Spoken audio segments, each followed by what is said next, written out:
नमस्कार. दिनांक 3 फेब्रुवारी. कथेचं शीर्षक आहे, काय ग, आम्हाला काय भेट आणली आहेस. श्रीमंत आप्पासाहेब राजे सावंत भोसले हे पुन्हा एक वार अक्कलकोटास आले. त्यावेळी महाराज वडाखाली होते. ते एकदम उठून विहिरीजवळ गेले व तांब्यावर पाणी काढावयास फर्मावले. सकाळपासून काहीच खाल्ले नव्हते, म्हणून चोळाप्पाने महाराजांना खाण्याविषयी विनविताच रागाने पाण्याचा तांब्या फेकून दिला. शिव्यांचा वर्षाव करीत पुन्हा वडाखाली येऊन बसले.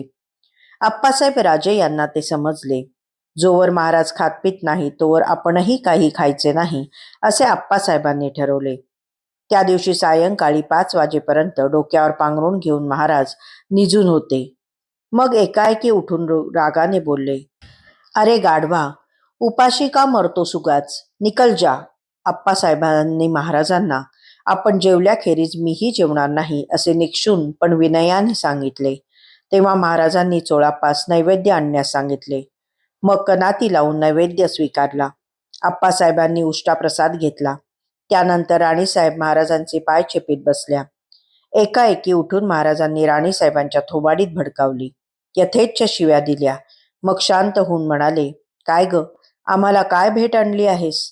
राणीसाहेब म्हणाल्या, महाराज, आपण सांगाल ते आणीन. त्यावर महाराज काहीच बोलले नाहीत. मात्र राणीसाहेबांच्या पदरात ताटभर हरभरे ओतले व त्या दोघांना जाण्याची अनुज्ञा दिली. महाराजांना भेटण्यासाठी आलेले श्रीमंत आप्पासाहेब राजे प्रथम महाराजांना न भेटता अक्कलकोटच्या मालोजी राजांना भेटावयास गेले असावेत. अर्थात हे राजशिष्टानुसार सहज घडले असावे. पण तेवढ्यानेही इकडे महाराजांना वृत्तिक्षोभ झाला. प्रिय भक्ताच्या भेटीस त्यामुळे विलंब झाला होता आणि तोच महाराजांना आवडला नव्हता. पण त्यांचा राग आप्पासाहेबांवर नव्हता. तो राजशिष्टाचाराच्या औपचारिकतेवर होता. त्यामुळे भक्ताच्या भेटीत जो अंतराय पडला त्याचा आविष्कार रागाच्या रूपाने झाला. त्यात पुन्हा चोळाप्पाने खाण्याविषयी विनवून भरच घातली. मग शिव्या देणे सुरू झाले.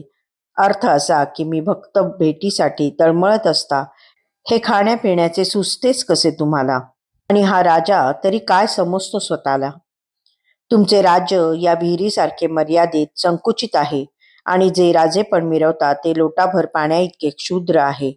त्याचा रुसवा म्हणून ते उपाशीच राहिले व डोक्यावर पांघरून घेऊन झोपून राहिले. तुझे तोंडही पाहणार नाही असा या कृतक कोपाचा आविर्भाव होता. आप्पासाहेब राजे यांना तो राग कळला. राजशिष्टाचारापायी हा राग आहे हे त्यांना कळले. मग त्यांनीही महाराज जेवत नाही तोवर आपणही जेवायचे नाही असे ठरवले व ते महाराजांपाशी येऊन बसले. देव आणि भक्तांचा हा राग रुसवा सायंकाळी 5 वाजेपर्यंत चालला व टिकला. मग ते संपल्यावर दोघेही जेवून तृप्त झाले. एकमेकांवरचे प्रेम, ओढ दोघांनाही कळले आणि दोघेही सुखावले. आपण तीर्थयात्रेस जातो, प्रवासाने दमतो, म्हणून प्रथम हातपाय धुवून चहापाणी आटोपून फ्रेश होऊन मग देवाच्या दर्शनाला जातो. खरे तर देव आपली वाट पाहत असतो. पण आपण हातपाय धुण्यात, चहा पाणी, खाणेपिणे, मुक्कामाची सोय करून फ्रेश होण्यात जो वेळ दवडतो तो देवाला आवडत नाही. त्याला आपली धूळ भेटच हवी असते. त्यातला विलंब त्याला खपत नाही. भेटीसाठी तो तर आसुसलेला असतो आणि आपण फ्रेश होण्यात वेळ दवडीत त्याला ताटकळत ठेवतो. मग का नाही तो रागवणार.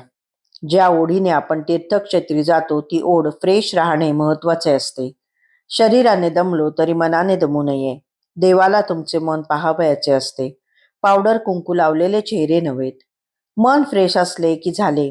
देवाला ताटकळत ठेवू नये. मुलाला आईची आणि वासराला गाईची ओढ असते तशी ओढ भक्त आणि देवाच्या भेटीत असावी. हे महाराजांनी आपल्या विलक्षण पद्धतीने दाखवले. मग आली राणीसाहेबांची वेळ. त्या महाराजांचे पाय चिपीत होत्या. व्यवहारात राणीला आपले राणीपण जपावे लागत असेल. सामान्य रयतेपुढे आपले वेगळेपण जपावे लागत असेल. शालू, पैठण्या, दागदागिने घालून दासदासींचा तांडा बरोबर वागवीत आपली हुकूमत दाखवावी लागत असेल. पण गुरुपुढे आणि देवापुढे त्याचे काय, तेथे सगळेच सारखेच.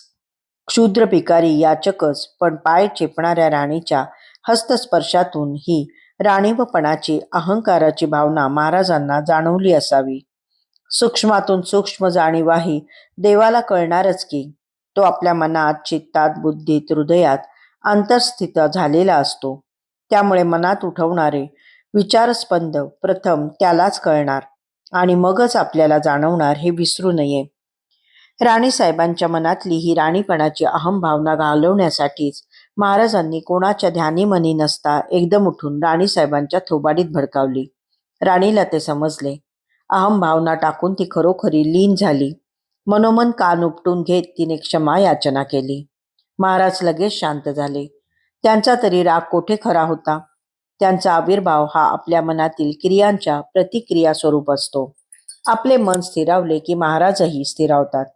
त्यांनी राणीसाहेबांना आपल्यासाठी काय भेट आणलीस असे विचारले. अर्थ असा की गुरुच्या भेटीला जाताना ही अहमभावना घेऊन कशाला आलीस? तुझे वैभव, तुझे राणीपण तुझ्याजवळ. इथे गुरुचरण सेवा करताना त्या अहंतेला मनात जागा देऊ नये, बरोबर आणू नये. मोकळे ढाकळे असावे, पूर्ण शरणागत असावे. राणीला ते समजले. ती म्हणाली, खरे आहे महाराज, आपणास जे हवे तेच आणेन मी. माझे चुकलेच, पुन्हा नाही असे घडणार. मनाच्या पातळीवर देव भक्ताचा असा संवाद झाला. देवगुरु शांत झाला, प्रसन्न झाला आणि लगेच त्याने राणीच्या पदरात ताटभर हरभरे ओतले.